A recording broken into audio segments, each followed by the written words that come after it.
નમસ્કાર, તમે જોઈ રહ્યા છો ચક્રવાત ન્યૂઝ. ત્યારે મહત્વપૂર્ણ સમાચારો સાથે હું છું નિકિતા. મહત્વપૂર્ણ સમાચાર મળી આવી રહ્યા છે કે દિવાળીની રાત્રે અમરેલી જિલ્લાના સાવરકુંડલામાં ગ્રામજનો વચ્ચે ઇંગોરિયા યુદ્ધ જામ્યું.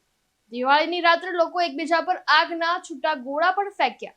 વર્ષોથી ચાલતી ઇંગોરિયા યુદ્ધની આ પરંપરા આજે પણ અડીખમ છે. ત્યારે દેશભરમાં દિવાળીના પર્વની ફટાકડા ફોડીને ઉજવણી થતી હોય છે, પરંતુ સાવરકુંડલા શહેરમાં ઇંગોરિયા યુદ્ધ રમવાની પરંપરા 150 વર્ષોથી ચાલી આવે છે અને આ ઇંગોરિયા યુદ્ધ સાવરકુંડલાની ઓળખ હવે બની ગયું છે. ત્યારે સાવરકુંડલામાં દુનિયામાં એકમાત્ર એવું ગામ છે જ્યાં શિવાકાશીના ફટાકડાને બદલે હાથે બનાવેલ હર્બલ ફટાકડા યુવાનો એકબીજા પર નિર્દોષ ભાવે ફેંકે છે. અને પહેલાના સમયમાં સાવર અને કુંડલા વચ્ચે આવેલ નાવલી નદીમાં આ ઇંગોરિયા યુદ્ધ જામતું હતું. હવે શહેરના દેવડા ગેટ ચોકમાં રમત રમાય છે. મોટી સંખ્યામાં રમતવીરો ભેગા થાય છે અને આ રમત ખેલ દિલથી રમે છે.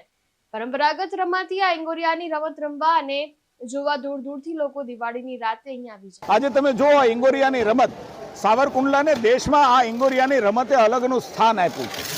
નાત જાતના ધર્મના ભેદભાવ વગર તમામ લોકો સમાનતાના ભાવ સાથે, એકતાના ભાવ સાથે, અનેકતામાં એકતાનો એક રંગ કેવો હોય, હું એમ માનું છું કે માત્ર ભારત નહીં, દુનિયાને સાવરકુંડલાની આ રમતમાંથી શીખવું પડે. પરાગ ડોબરિયા સાથે ચક્રવાત, રાજકોટ.